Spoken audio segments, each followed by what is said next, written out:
하나님 말씀 보겠습니다. 누가복음 17장입니다. 누가복음 17장 11절에서 19절 말씀까지 보겠습니다. 누가복음 17장 11절에서 19절입니다. 한 절씩 나누어서 공독하겠습니다. 예수께서 예루살렘으로 가실 때 사마리아와 갈릴리 사이로 지나가시다가 강마을에 들어가시니 나다로는 여인이 예수를 만나 멀리 서서 소리를 높여 이르되 예수 선생님이여 우리를 불쌍히 여기소 하거늘 보시고 이르시되 가서 제자들에게 너희의 몸을 보라 하시더니 그들이 가다가 깨끗함을 받은지라. 그 중에 한 사람이 자기가 나은 것을 보고 큰 소리로 하나님께 영광을 돌리며 돌아와 예수의 발아래 엎드려 감사하니 그는 사마리아 사람이라. 예수께서 대답하여 이르시되 10사람이 다 깨끗함을 받지 아니하였느냐? 그 9은 어디 있느냐? 이 땅이 외에는 하나님께 영광을 돌리러 돌아온 자가 없느냐 하시고 그에게 이르시되 일어나 가라 내 믿음이 너를 구원하였느니라 하시더라. 아멘. 나는 성경이 하나님의 말씀임을 믿습니다. 모든 성경은 하나님의 감동으로 되는 것으로 교훈과 책망과 바르게 함과 의로 교육하기에 유익합니다. 나는 성경 말씀을 통해 하나님의 사람으로 온전해지며 모든 선한 일을 행할 능력을 갖추게 됨을 믿습니다. 오늘 말씀을 들을 때 하나님의 음성을 듣게 하옵소서. 예수님의 이름으로 기도드립니다. 아멘. 요절 말씀 볼까요? 지난주 요절 말씀 누가복음 4장 39절입니다. 예수께서 가까이 있어서 열병을 꾸주신데 병이 떠나고 여자가 곧 일어나 그들에게 수종을 드니라. 아멘. 마음의 주님을 영접하면 병이 떠나가고 그런 것을 믿습니다. 누가복음 17장 18절입니다. 이 이방인 외에는 하나님께 영광을 돌리러 돌아온 자가 없느냐 하시고. 아멘. 오늘은 감사의 신앙입니다. 하나님이 가장 기뻐하시는 자는 어떤 자일까요? 예배하는 자이겠죠, 그죠? 그리고 예배에 있어서는 뭐가 제일 필요할까요? 하나님께 감사하는 게 필요하겠죠. 감사함으로 그의 궁정에 들어가서 이렇게 말씀하고 있으니까요. 그리고 하나님은 그 감사를 통해서 영광을 받으십니다. 오늘 말씀 보게 되면 15절 말씀에 그 중에 한 사람이 자기가 낳은 것을 보고 큰 소리로 하나님께 영광을 돌리며, 또 예수님께서도 말씀하시죠. 오늘 요절 말씀 이방인 외에는 하나님께 영광을 돌리러 돌아온 자가 없느냐. 그러니까 감사는 하나님을 영화롭게 하는 것입니다. 그러므로 가장 좋은 예배의 예물, 그것은 바로 감사가 되는 것입니다. 감사할 줄 아는 사람은요 풍성한 수확이 뒤에 따르게 되어 있습니다. 여러분 기관차가 있지 않습니까? 그러면 앞에 엔진을 가지고 기관차가 달려가면 뒤에 객차가 따라오죠. 마찬가지로 감사가 앞서게 되면 뒤에 풍성한 은혜가 또 수확이 따르게 되는 줄 믿습니다. 그런데 원망하고 불평하게 되면 마찬가지로 그 원망과 불평의 열매들이 뒤따라오게 된다고 하는 것이죠. 우리가 감사하는 생활할 때 감사가 넘칠 줄 믿습니다. 오늘 본문을 보게 되면 10명의 문둥병자를 주님이 만나시게 되고 또 그들이 고침받는 이야기가 나오게 됩니다. 예수님께서 10명의 문둥병자를 다 모두 깨끗하게 해 주셨습니다. 그런데 그 사람들 중에 한 사람만이 하나님께 영광을 돌리고 돌아왔다 하는 이야기가 오늘 말씀이고, 더군다나 그 사람이 사마리아 이방 사람이었다, 이렇게 성경은 말씀하고 있습니다. 사실 이 세상 사람들 중에 육신의 문둥병을 가졌어도 영적으로 천사 같은 사람들도 있습니다. 근데 육체는 건강하고 천사같이 아름답다고 하지라도 그 속에 더 무서운 죄악들이 가득 찬 사람도 있다고 하는 것이죠. 사실 겉모습이 중요한 게 아니라 속사람의 중심이 중요한 것이죠. 내가 누구를 사모하고 있는가? 이것이 매우 중요한 문제입니다. 내가 고침받게 된 것은 주님이 나를 위해 빌어주시고 기도해 주셨기 때문이구나. 그러니 그분께 먼저 감사하고 가야지. 하나님 이 마음을 갖는다고 하는 게 참 은혜인 겁니다. 여러분 우리가 이런 마음을 품을 수 있기를 축원합니다. 이 땅의 모든 사람들은 하나님 주신 것으로 평생 먹고 살아갑니다. 공기, 물, 그죠? 하나님이 다 주신 거죠. 사실 식물이 우리 교동문 말씀한 것처럼 들에 산에 식물이 자라게 하는 거 하나님이시고 또 그걸 통해서 짐승들이 먹고 또 우리가 또 먹고 살고 있지 않습니까? 다 하나님께로부터 오는 것이죠. 그것을 감사할 줄 알아야 됩니다. 그러나 9명은 자신의 육체를 고침받고도 감사할 줄 몰랐다고 하는 것이죠.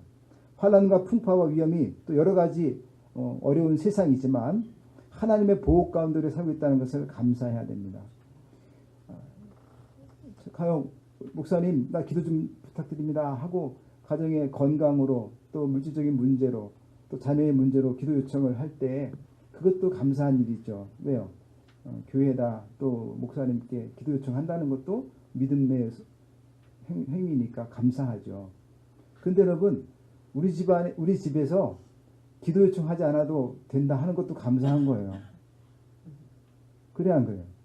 우리 가정에 큰 특별한 문제가 없어서 특별히 공동체에다가 또 목사님께 막 간절하게 막 기도 요청을 하지 않아도 내가 지금 평안히 살고 있다 하는 것도 이거 무척 은혜이고 감사한 겁니다. 그렇지 않습니까? 그런데 우리는 항상 어떻습니까? 어떤 문제가 해결돼야지만이 감사한다고 생각하죠. 그렇지 않죠. 자, 이 문둥병자는 돌아온 한 사람의 이 문둥병자는 무엇을 감사했을까요? 첫 번째, 예수님 만난 것을 감사했습니다. 한 촌에 들어가시니 문둥병자 10명이 예수를 만나 멀리 서서 이렇게 말씀하고 있죠. 여러분 감사하는 것 중에 제일 감사한 게 뭐냐면 주님을 만난 겁니다.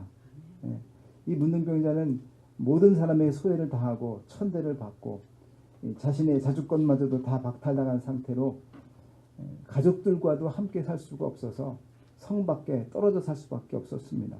성 안으로 들어올라 치면 사람들이 막 돌멩이를 던져서 멀리 쫓아내기도 하고 하는 그런 불쌍한 처지였어요. 그런데 그들이 주님을 만나게 됐다고 하는 것이죠. 여러분 문둥병자와 같은 영적으로 볼 때 문둥병자와 같은 우리들이 주님 만난 것 정말 감사한 일입니다. 이 시간 주님 만나고 또 믿어서 이 자리에 함께 예배한다는 것 자체가 얼마나 큰 감사인지 몰라요. 환자가 의사를 만나야 감사하죠. 그것도 좋은 의사를 만나야 감사하죠. 깡패들이 막 우글거리고 위협하는 곳에서 강력하게 경찰을 딱 만나면 어떨까요? 감사하죠. 그렇죠? 여행자가 길을 잃어버렸습니다. 근데 안내자를 만났어요. 그럼 얼마나 감사한 일입니까? 어려울 때 도와줄 자를 만난다는 거 정말 기쁜 일입니다. 근데 하나님께서 우리를 만나주시고 우리가 어려울 때 위로가 되시고 힘이 되신다고 하는 거 정말 감사한 일이에요. 아모스 4장 12절 보면 네 하나님 만나기를 예비하라 이렇게 말씀하고 있습니다. 왜 하나님 만나야 됩니까? 하나님이 우리의 모든 것을 책임져 주시기 때문입니다. 인간은 역부족인데 하나님께서 능치 못함이 없으셔요. 여러분 에녹처럼 평생 주님과 함께 동행하는 복된 성도가 되시기를 축원합니다. 두 번째로 감사한 것은 부르짖는 것을 응답해 주신 데 대해서 감사했습니다. 오늘 말씀 보면 소리를 높여 가로되 예수 선생님이여 우리를 긍휼히 여기소서 이렇게 말씀하죠. 주님께 외쳤어요. 그랬더니 주님 뭐라고 말씀하세요? 가서 제사장들에게 너희 몸을 보여라 이렇게 말씀했어요. 구약 율법에 의하면 제사장이 그 사람의 몸이 깨끗해졌는지를 검증하게 되어 있습니다. 마지막에. 그러므로 가서 보이라 하는 것은 뭐예요? 이제 너의 몸이 깨끗해질 것이니까 그 깨끗한 몸을 가지고 세상에 보여라. 주님께서 이렇게 말씀하시는 거죠. 근데 저희가 가다가 어떻게 했어요? 가다가 깨끗해진 것을 확인하게 됐습니다. 여기서 궁휼이라고 하는 말은요, 불쌍히 여겨달라는 뜻입니다. 주님께 찾아온 한 문둥병자는 인생의 처참한 상황에서 궁휼히 여겨주소서 하고 외쳤어요. 그랬더니 그 외침에 대하여 주님이 어떻게 하셨다고요? 응답해 주셨다고 하는 것이죠. 우리 주님은요, 우리의 지극히 작은 신임에도 귀를 기울여 주십니다. 또 얼굴 향해 드사 우리에게 지켜주시고 은혜와 평강을 주시는 분이십니다. 절대로 우리 하나님은요, 우리의 크고 작은 일을 불문하고 외면하지 않으시는 분이셔요. 저마다의 삶의 처지가 다 다르지만, 그러나 또 우리의 삶의 여정이 얼마큼 남아있는지 다 알 수 없는 일이지만, 그러나 한 가지 분명한 사실은 뭐냐면, 우리 주님께서 우리의 어려운 사정을 우리가 부르짖을 때 들어주신다고 하는 것입니다. 응답해 주신다고 하는 거예요. 시편 103편 13절 말씀 보게 되면, 아비가 자식을 불쌍히 여긴 같이 여호와께서 자기를 경외하는 자를 불쌍히 여기신다라고 말씀하고 있습니다. 하나님을 경외하는 자리에 있으면 주님이 불쌍히 긍휼히 여겨주신다고 하는 것이죠. 우리가 하나님을 중심으로 섬기고 하나님을 찬양하고 또 감사하고 기도하게 되면 주님이 해결해 주십니다. 이사야서 49장 13절에도 여호와가 그 백성을 위로하였은즉 그 고난당한 자를 긍휼히 여기실 것임이니라, 이렇게 말씀하고 있어요. 부모가 돼서 자식이 힘들고 어려울 때 불쌍히 긍휼한 마음 갖지 않는 부모가 있겠어요? 그렇죠? 하나님 아버지께서 우리를 긍휼히 여겨 주실 줄 믿습니다. 우리가 잘 될 때에도 하나님이 도와주시지만, 우리가 어려울 때일수록 주님이 더 우리를 불쌍히 여겨 주신 줄 믿으시기 바랍니다. 사실 우리가 걸어온 발자취를 돌아보게 되면 아마 여러분들 다 한두 가지씩의 간증거리들이 다 있을 겁니다. 그렇지 않습니까? 힘들고 어려울 때 무릎 꿇어 기도했더니 하나님이 응답해 주셨다 하는 이런 간증들이 있을 거예요. 사람을 의지했을 때는 실망할 수밖에 없지만 하나님은 절대로 우리의 기도를 외면하지 않으십니다. 이 문둥병자가 얼마나 많은 사람들에게 자신을 긍휼히 여겨달라고 요청했겠습니까? 근데 그 자신의 질병을 해결해 줄 수 있는 사람이 아무도 없었다고 하는 것이죠. 그런데 우리 주님은 한 분이시지만 10사람의 문둥병 모두를 다 고쳐주셨다고 하는 것입니다.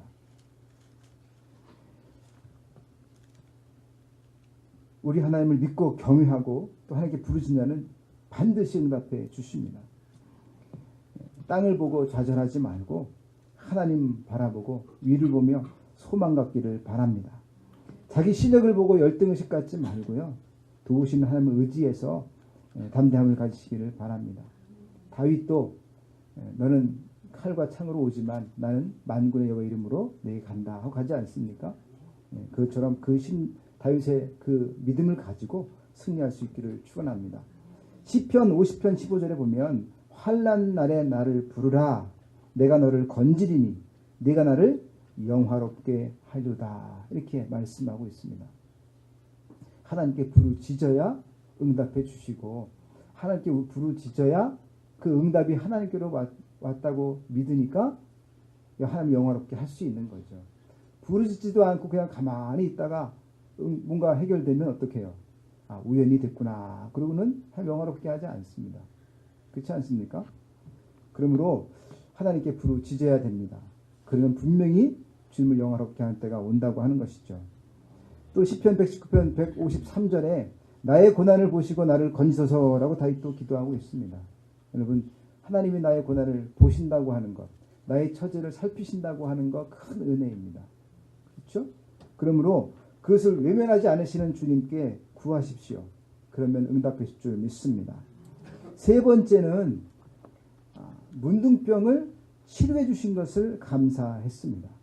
저희가 가다가 깨끗함을 받은지라 예수의 발 앞에 엎드려 살해하니 저는 사마리아인이라, 이렇게 말씀하고 있어요.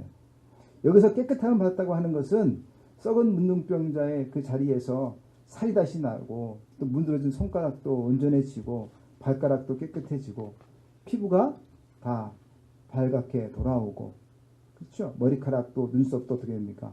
문둥병에 걸리면 다 빠져나가는데 그것이 어떻게 해요? 다시 회복되고 있다고 하는 것이죠. 정상으로 돌아오고 있는 거예요. 이거 얼마나 감사합니까? 우리 인생도 주님 만나가지고 참된 사람의 삶을 살고 있는 것이죠. 하나님은 우리도 오늘도 이 은혜를 우리 모두에게 주신 줄 믿습니다. 구원은 믿음으로 오는 거예요. 그런데 여러분, 다 믿음으로 구원 받았는데 축복은 감사함으로 오는 겁니다. 좋을 때도 감사해야 되지만 어려울 때도 감사할 줄 알아야 돼요. 우리가 감사 생활을 하게 되면 과거와 현재와 미래에 대하여 감사가 계속 이어지게 되어 있습니다.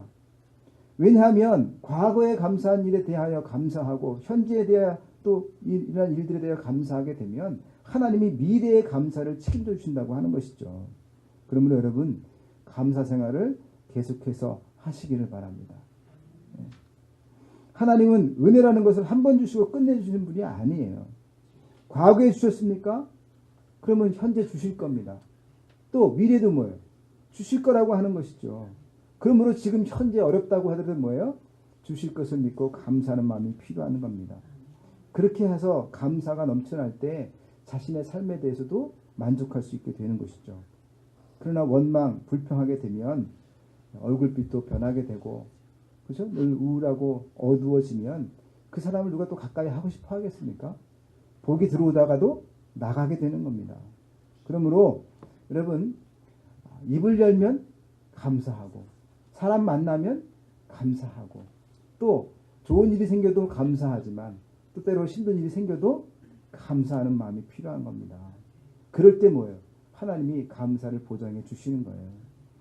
사랑하는 우리 만나기의 성도 여러분, 예수님 만나 부르시는 것마다 응답받고 또 우리를 깨끗하게 하시며 치유하게 건강하게 살게 하신 것 감사하시기 바랍니다. 또한 항상 그를 통해서 주님 앞에 주님께 영광을 돌리는 그런 삶이 되기를 바라요. 주님께 고침받고 가다가 다시 돌아와서 주님께 감사를 표현했던 사마리아 한 문둥병자에게 주님 말씀하십니다. 구원의 축복까지도 말씀해 주시죠. 그러므로 평생 감사하는 신앙생활 하시기를 축원합니다. 이 시간에 우리 은혜 찬양 331번 찬송가 331장 같이 찬양 드리고 함께 통성으로 기도하겠습니다. 10명의 문둥병 환자들이 고침을 받았지만 사마리아 사람 한 사람만이 하나님께 영광을 돌리고 주님께 와서 감사했습니다. 주님은 9은 어디 갔냐 찾으십니다. 아버지 하나님, 우리가 9명의 위치에 있었다면 오늘 이 시간에 감사를 회복할 수 있도록 역사하여 주시옵소서. 과거의 일을 감사할 때 현재의 감사를 주실 것을 믿습니다. 또한 현재 일어난 일들에 대하여 힘들 때에도 감사할 때 미래에 감사 주실 것을 믿사옵나이다. 그러므로 입을 여나 무슨 일을 만나든지 간에 우리 입에서 감사가 늘 넘쳐날 수 있도록 역사해 주시고 감사함으로 감사가 더 풍성해지는 지혜로운 삶을 살게 주시옵소서. 예수님의 이름으로 기도하옵나이다. 아멘.